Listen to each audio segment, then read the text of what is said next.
दोस्तों, मैं आरिफ खान एक बार फिर क्राइम एक्सप्रेस न्यूज़ रूम से आपके सामने नए मुद्दों और ताज़ा खबरों के साथ।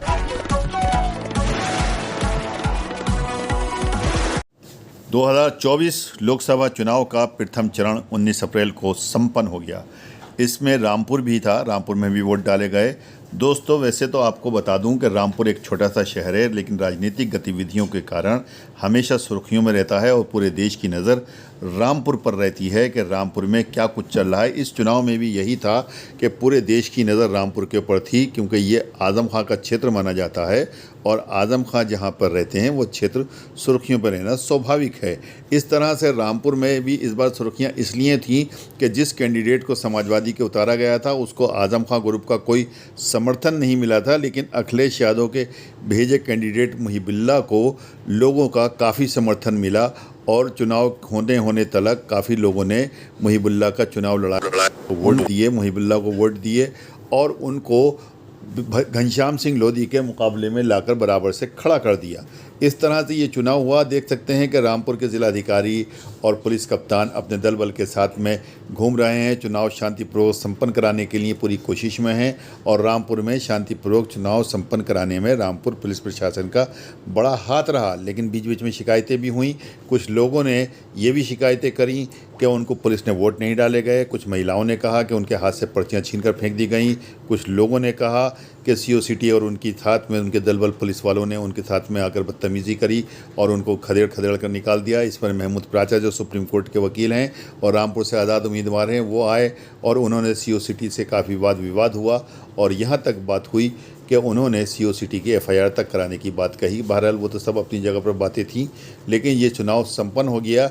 इस चुनाव में किसने क्या कहा, किस प्रत्याशी ने क्या कहा, मुख्तार अब्बास नकवी ने क्या कहा, घनश्याम सिंह लोधी ने क्या कहा, साइकिल पर सवार मुहिबुल्लाह ने पुलिस पर क्या आरोप लगाए, महमूद प्राचा जो सुप्रीम कोर्ट के वकील हैं उनके किस तरह से वाद विवाद हुआ सीओ के साथ, सीओ ने अपनी सफाई में क्या कहा, तो जो वोटर महिलाएं थीं जिनके साथ में कुछ अभद्र व्यवहार हुआ था उन्होंने क्या कहा, एक एक फ्रेम को आप गौर से देखिए, इसके अंदर वो सब कुछ मिलेगा।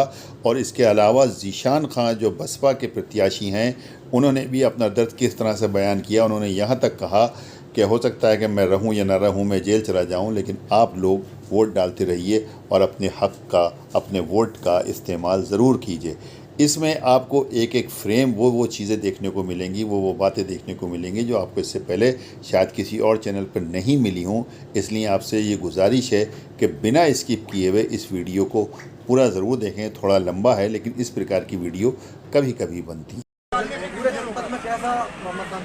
जनपद से पुलिस की शिकायतें आई हैं, एक जगह से नहीं आई, एक दर्जन शिकायतें आ चुकी हैं हमारे यहाँ से। सर, यहाँ किसने रोका गया वोट डालने? नहीं, अब देखिए हम एक दर्जन से 1500 गाँव में एक दर्जन से अब देखते हैं उसके बाद क्या कार्रवाई होती है, जारी होती है। सर, यहाँ कौन लोग गाँव है, वहाँ पर कुछ गाँव के अंदर बहिष्कार किया गया?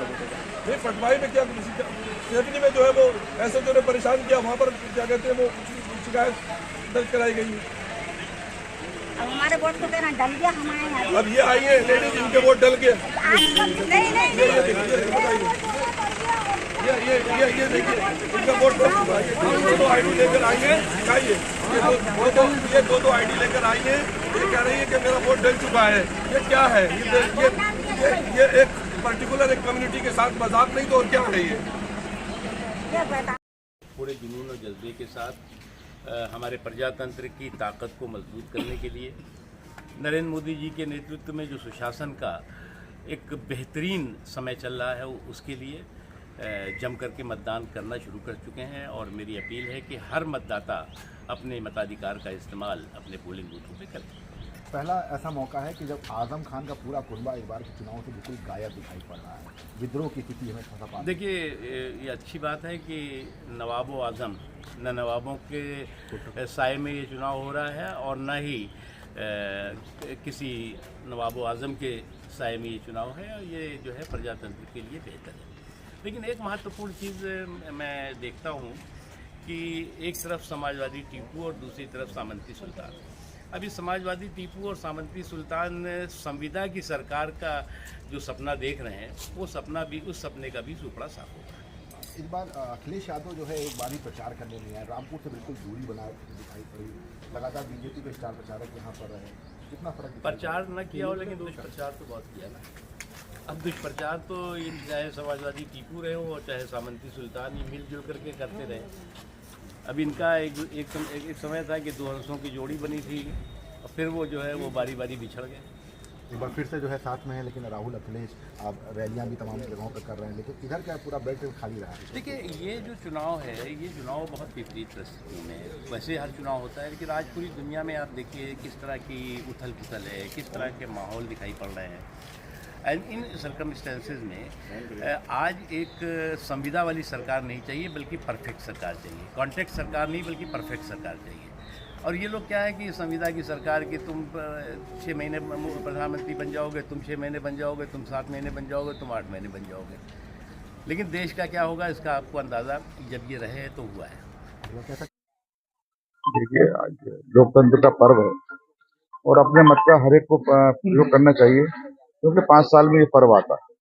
और मैं तो जनता से यही अपील करता हूँ कि पहले लोकतंत्र का पर्व मनाएं, उसके बाद फिर काम पे जाएं, क्योंकि कटाई का भी समय है। किसान खेत में जा रहा है और गेहूं की फसल तैयार खड़ी है। ये मैं चाहता हूँ दोनों चीजें मतलब जरूरी है, कटाई भी जरूरी है और ये वोट डालना भी जरूरी है। इसलिए सबसे पहले मैं चाहता हूँ कि पहले वोट डालें और उसके बाद अपने काम पे जाएं। क्या कहेंगे, जिस तरह से कितना आश्वस्त है? नहीं, अब चुनाव निकला हूँ, देखो अभी जनता निर्णय करती है। देखिए, मैं तो पूरी तरह आश्वस्त हूँ, क्योंकि मैंने 2 साल रहकर जनता के बीच में काम किया है और हर आदमी का मुझे प्यार मिला है, क्योंकि मैंने कोई बिगर भेदभाव के काम किया है आज तक, तो मेरे साथ भी कोई भेदभाव नहीं होना चाहिए। अच्छा, उपचुनाव में जिस तरह से आरोप लगे थे प्रशासन पे, सपा प्रत्याशी की तरफ से लगाए गए थे, क्या कहेंगे इस बार? तो अब भी लगाएंगे, क्योंकि जब हारता होता है तो आदमी फिर है ना बौखला जाता है। अब भी प्रशासन पे सब पे लगाएंगे, क्योंकि उन्हें दिख रहा है कल परसों, क्योंकि उनकी पार्टी में ही 2 फाड़ हैं आज की तारीख में, और मतदान कम होगा जहां तक लग रहा है मुझे, क्योंकि वो बहिष्कार करा है, जो दूसरा पक्ष है उनका बहिष्कार कर रहे हैं वो, और बहिष्कार करेंगे तो मतदान कम होगा। लेकिन वो आ रहे हो फिर प्रशासन में मरेंगे, हमें कोई रोका थोड़ी, अब मतदान करें। अब यहाँ देखो भीड़ लगी। अच्छा, इस बार रामपुर का चुनाव त्रिकोणीय चुनाव है। एक तरफ घनश्याम लोधी है, दूसरी तरफ आजम खान और अखिलेश यादव है। क्या कहना चाहेंगे? हम तो छोटे से कार्यकर्ता हैं और भारतीय जनता पार्टी के लिए काम करते हैं सब लोग, और मैं नहीं, सभी भारतीय जनता पार्टी कार्यकर्ता अपने अपने जहाँ जो जिम्मेदारी मिलती है उस हिसाब से सब काम कर रहे हैं। अब मुझे एक छोटी सी जिम्मेदारी ये मिली है, क्योंकि पार्टी ने नाम दे दिया मुझे प्रत्याशी के रूप में, और मैं पार्टी उसके लिए काम कर रहा हूँ, और सभी कार्यकर्ता लगेगा, नेता हूँ जो सभी नेता हमारे कार्यकर्ता। क्या लगता है कितना आश्वस्त मानते हैं जीत को? नहीं, हम तो 100% आश्वस्त हैं, क्योंकि हम लोगों ने काम किया है, और ये रामपुर ही नहीं, 80 की 80 सीटें हमारी यूपी की हैं, 80 की 80 सीटें हम यूपी की जीत को। फाइट किससे मानते हैं? नहीं, फाइट तो सपा से ही है फिलहाल, क्योंकि और फाइट भी क्या माने, मुझे तो दिखाई पड़े ना कहीं जो सपा के प्रत्याशी या कार्यकर्ता कहीं दिखाई नहीं पड़े, क्योंकि रामपुर में तो एक तरफा चुनाव दिखाई पड़ रहा है कि भारतीय जनता पार्टी के पक्ष में जा रहा है। और आज जो अब पोलिंग स्टेशन पर पता चल जाएगा स्थिति क्या है, किसकी क्या है, ये एहसास हो जाएगा। अब मैं जा रहा हूँ, अब थोड़ा निकल रहा हूँ थोड़ा। देखिए, अभी तो जो है वोट डल रहा है। मैं लोगों से ये अपील करूँगा कि जल्दी उठें और जाकर सब अपने अपने वोट डालें। भले से एजेंट नहीं बनने दिए गए हैं, भगा दिया गया है बूथों पे से जाकर, सुबह ही धमका दिया गया है, कोई बात नहीं, लेकिन जाएं और जाकर अपना वोट डालें। आपने देखा होगा रात में पुलिस ने क्या तांडव दिखाया है। प्रत्याशी आ तो जाते हैं यहाँ खड़े होने के लिए, फिर उसके बाद पब्लिक को लवारिस करके छोड़ के भाग जाते हैं। हम लोग पूरी रात यही करते रहे, रोकने की कोशिश करते रहे पुलिस को, लेकिन पुलिस रुकने पे जो थी आमादा नहीं थी। अब मैं रामपुर ज़िले की जनता से यही कहना चाहूँगा कि हो सकता है अरेस्टिंग भी हो मेरी, हो सकता है कुछ भी हो, मेरे परिवार के साथ भी कुछ हो, लेकिन आप लोग फ़िक्र मत करना। आप लोग जाएं, मैं हूँ या ना हूँ, आप लोग अपना वोट डालना। मेरे लिए जवाब वोट से देना जाकर, और बस इतना ही कहना चाहूँगा कि जाकर वोट डालें।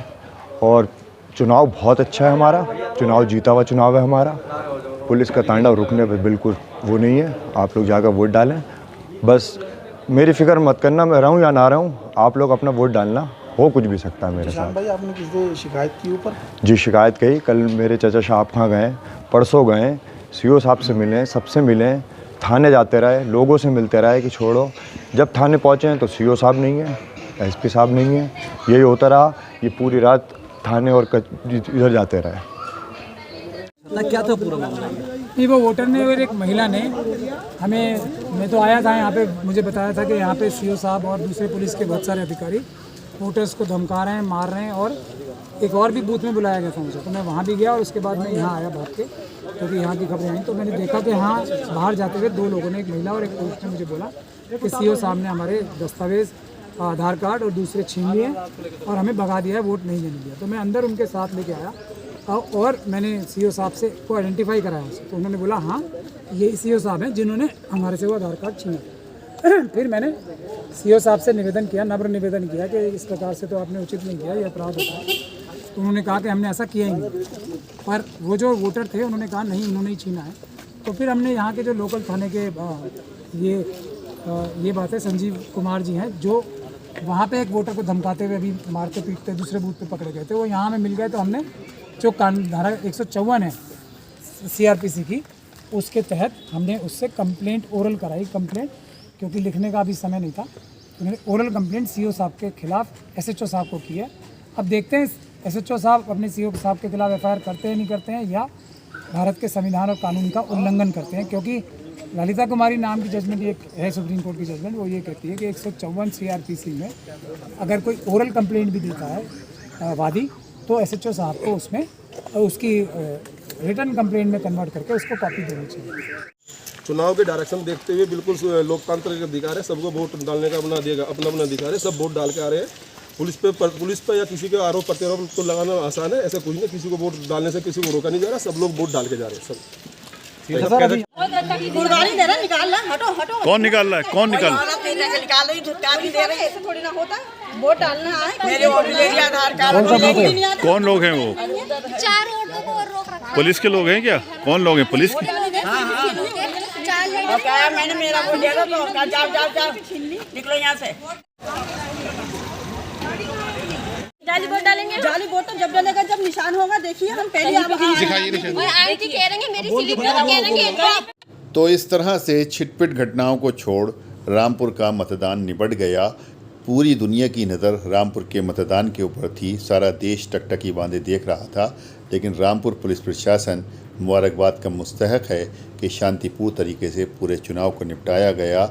जिस प्रकार की छोटी मोटी घटनाएं हुई हैं, इस प्रकार की घटनाएं तो होना आम बात है, लेकिन कोई ख़ास ऐसी बात नहीं हुई जिससे कि उंगली उठाई जाती। वीडियो अगर पसंद आई हो तो लाइक कीजिए, शेयर कीजिए और चैनल को ज़रूर सब्सक्राइब कीजिए, ताकि इसी तरह की बेबाक और बेखौफ खबरें आपके पास पहुँचती